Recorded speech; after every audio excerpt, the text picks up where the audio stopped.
اب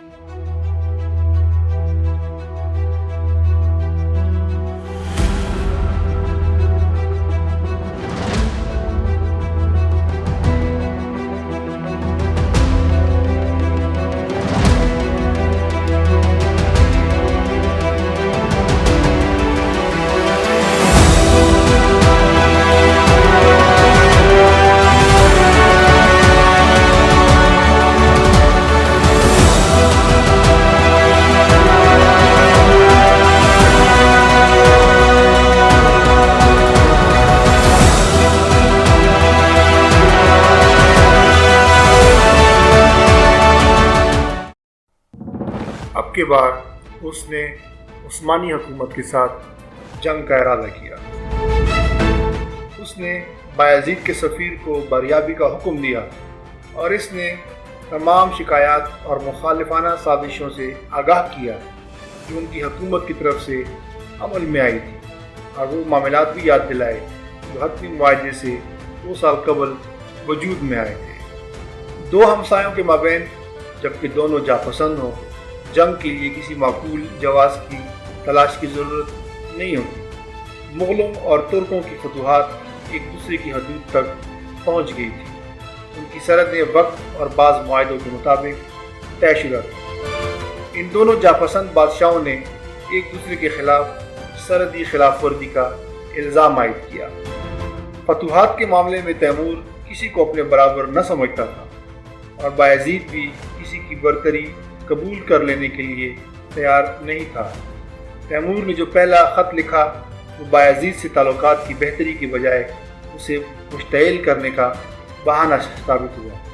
اس میں اس کی قوم اور خاندان کا حقارت آمیز پہلو سے ذکر کیا گیا۔ اس میں یہ بھی مذکور تھا کہ کیا تم نہیں جانتے کہ ایشیا کا بڑا حصہ ہمارے زیر شمشیر ہے اور ہمارا محکوم ہے۔ ہماری ناقابل تسخیر افواج ایک سمندر سے لے کر دوسرے تک پھیلی ہوئی ہے اور کرۂ ارض کے خطوط ہمارے دروازے کے سامنے سے گزرتے ہیں، اور ہم نے قسمت کو مجبور کر دیا ہے کہ وہ ہمارے مفادات کی نگہبانی کرے۔ تمہاری لاپرواہی اور گستاخی کی بنیاد کیا ہے؟ تم یا اناطولیہ کے جنگلات میں چند لڑائیاں ضرور لڑی ہیں، ان سے تمہیں جو انعامات حاصل ہوئے ہیں وہ قابل نفرت ہیں۔ تم نے یورپی افواج پر چند فتوحات حاصل کی ہیں، اس پر تمہیں اور تمہاری شمشیر کو خدا کے نیک بندوں کی برکات حاصل تھی۔ چونکہ تم خدا کی راہ میں لڑتے رہے ہو، اس لیے ہم تمہارے خلاف جنگ لڑنے سے گریز کرتے ہیں، کیونکہ اسلام کے خطے کی سرحدیں یکساں ہیں۔ وقت کے مطابق عقل مندی اختیار کرو، سوچو، توبہ کرو اور ہمارے انتقام کے قہر و غضب سے بچو جو ابھی تک تمہارے سر پر تلوار کی طرح لٹک رہی ہے۔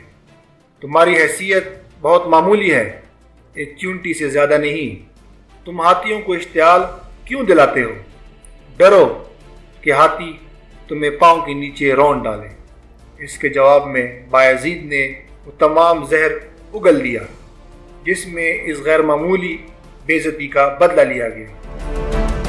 بایزید نے تیمور کو صحرا کا کمینہ چور کہا اور اپنی فتوحات پر فخر بھی کیا جو اس نے ایران، توران اور یونان میں حاصل کی تھی۔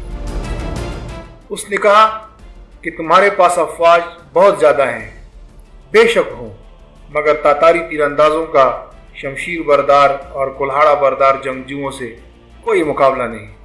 ہماری یعنی شری افواج کا تمہارے پاس کوئی جواب نہیں۔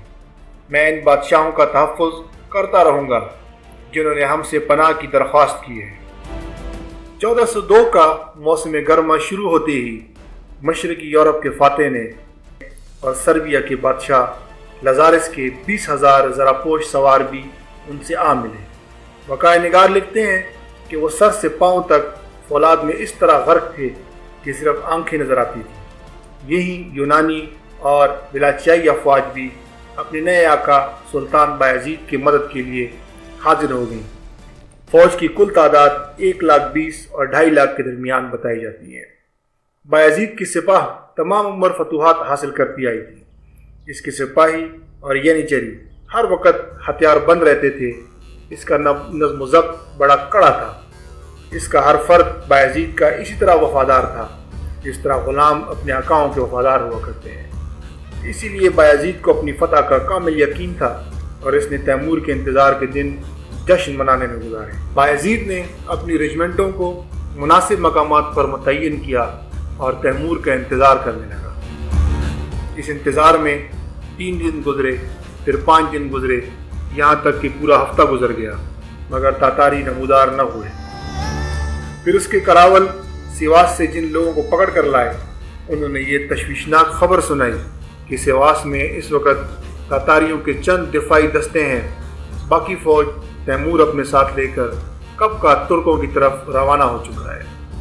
کچھ دن کے بعد بایزید کے ایلچی یہ خبر لائے کہ تیمور کترا کر نکل گیا ہے اور اس وقت ترکوں کے پس پشت تیزی سے انقرہ کی طرف پیش قدمی کر رہا ہے۔ بایزید جو تاتاریوں کو کچھ اہمیت نہیں دے رہا تھا، یہ خبر سن کر چونک اٹھا۔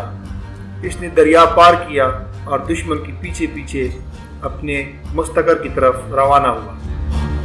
تیمور اور بایزید کا مقابلہ انقرہ کے ایک فراخ میدان میں ہوا۔ تیمور نے ملاحظے کے بعد یہ رائے ظاہر کی کہ بایزید نے مستقر کے خیموں پر قبضہ کر لیا ہے۔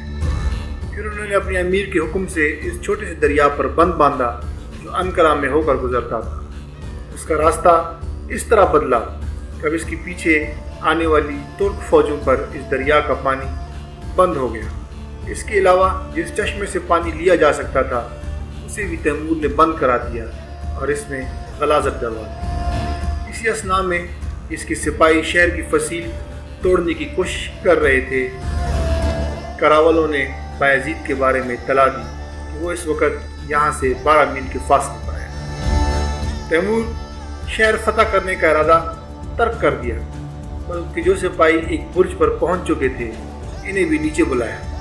اس نے رات ماسکر کے گرد خندقیں کھدوائی، تمام رات آگ جلتی رکھی اور اس کے سوار ماسکر کے گرد گشت کرتے رہے، مگر ترک صبح ہونے سے پہلے نمودار نہ ہوئے۔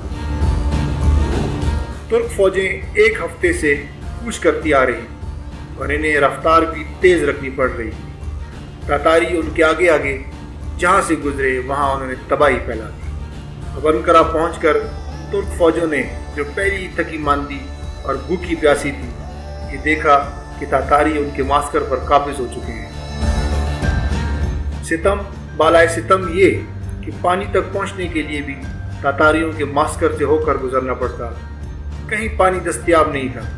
تیمور پر حملہ کرنے کے سوا چارہ نہ تھا، حالانکہ اس حالت میں اس سے ٹکرانا شکست کھانا تھا۔ تیمور نے بایزید کو چکر میں ڈال دیا تھا اور اسے گویا ناک میں نکیل ڈال کر انقرہ واپس لایا تھا۔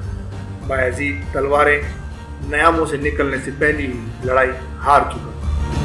دن کے 10 بجے جب دھوپ خوب تیز ہو چکی تھی، ترک اپنے اسی آہنی حوصلے سے آگے بڑھے جو کتنی ہی جنگی میدانوں میں ناقابل شکست ثابت ہو چکا تھا۔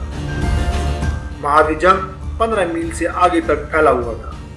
تاتاری فوج کے ایک بازو دریا کے کنارے تھا، دوسرا جو دور ہونے کی وجہ سے نظر نہ آتا تھا ایک پہاڑی پر تھا جس کے گرد حصار تھا۔ وقانگار لکھتے ہیں کہ ترکوں نے نقارے، طبل اور شہنائیوں کی گن گرج کے ساتھ پیش قدمی کی، جبکہ تاتاری فوجیں بالکل خاموش کھڑی رہیں۔ بایزید کے بیٹے سلیمان نے تاتاری میمنہ پر گھڑ سواروں سے حملہ کیا جن کی کمان وہ خود کر رہا تھا۔ تاتاریوں نے ان پر تیروں کی بوچھاڑ کی اور نعرے رومی کی شعلے پھینکے تو دھوئیں اور گرد و غبار کے چھٹتے ہوئے بادلوں کے تلے ترک فوج کے گھوڑوں اور جوانوں کے کوشش کی، مگر اس کا تعاقب کیا گیا۔ اس کے گھوڑے کو تیروں سے گرا لیا گیا اور خود اسے مشکیں باندھ کر غروب آفتاب کے وقت تیمور کے خیمے میں لایا گیا۔ تیمور آہستہ سے بولا کہ میں اس لیے مسکرایا کہ خدا نے اس میں پتہ نہیں کیا مصلحت دیکھی کہ دنیا کی حکومت مجھ لنگڑے کو اور تجھ اندھے کو بخشی۔